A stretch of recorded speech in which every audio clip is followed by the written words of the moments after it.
ओम नमः शिवाय. श्री सद्गुरुनाथ महाराज की जय. आपल्याला खूपदा असा प्रश्न पडतो की आपण खूप सेवा करतो आणि खूप सेवा करूनही आपल्याला हवं तसं समाधान का लाभत नाही. आईंनी सांगितलेली सेवा केली, भजनं केलेत, सप्ताहात भाग घेतला, तरी पण मन अस्वस्थच का राहतं.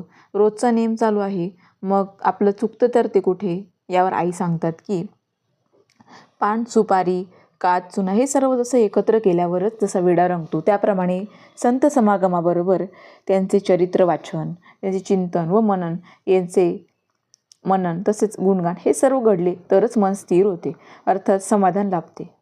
जसं मुलगा आजारी आहे तर वडिलांनी औषध घेऊन तो बरा होईल का? नाही. मुलाला बरे वाटावे असे वाटत असेल तर औषधही मुलानेच घेतले पाहिजे. त्याप्रमाणे मनाला समाधान नाही तर तुम्ही उपवास करून मनाचे समाधान कसे होईल? मनाला समाधान हवे असल्यास देवाप्रित्यर्थ केवळ काया वाचा मन जिजवून उपयोगी नाही, तर मनही झिजले पाहिजे.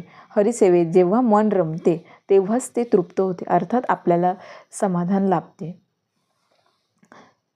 आईंना असे वाटते की मनाला समाधान लाभण्यासाठी सप्ताहात आपण जातो त्यावेळेस प्रत्येक भगिनीला समाधान लाभावे, तर आपल्याला ते का लाभत नाही? कारण एकीकडून औषध घेणे तर दुसरीकडून कुपथ्य करणे घडले तर रोगी जसा निरोगी होऊ शकत नाही.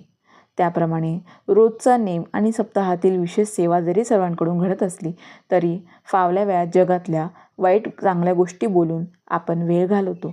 हे कुपथ्य होत असल्यामुळे सहजच प्रगतीचा मार्ग खुंटला जातो. नेम चालवणे हे जर औषध आहे आणि त्याबरोबर कुपथ्य करणे हे पण घडत असल्यामुळे मनाला समाधान कसे मिळणार?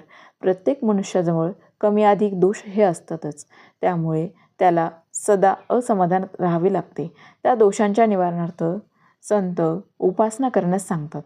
घरात उपासना व्यवस्थित घडत नाही तेव्हा सप्ताहाच्या निमित्ताने तरी बाहेरगावी गेल्यावर आपल्याकडून सेवा व्यवस्थित उपासना घडेल असे आईंना वाटते. पण आपण स्वतःचे दोष निवारणार्थ हे लक्षात घेऊन चिकाटीने उपासना करण्यापेक्षा दुसऱ्यांच्या दोषांकडे पाहणे आणि त्याबद्दल चर्चा करणे हे सर्वांकडून घडत असते. त्यामुळे आपल्याला हवे तसे समाधान लाभत नाही. श्री सद्गुरुनाथ महाराज की जय.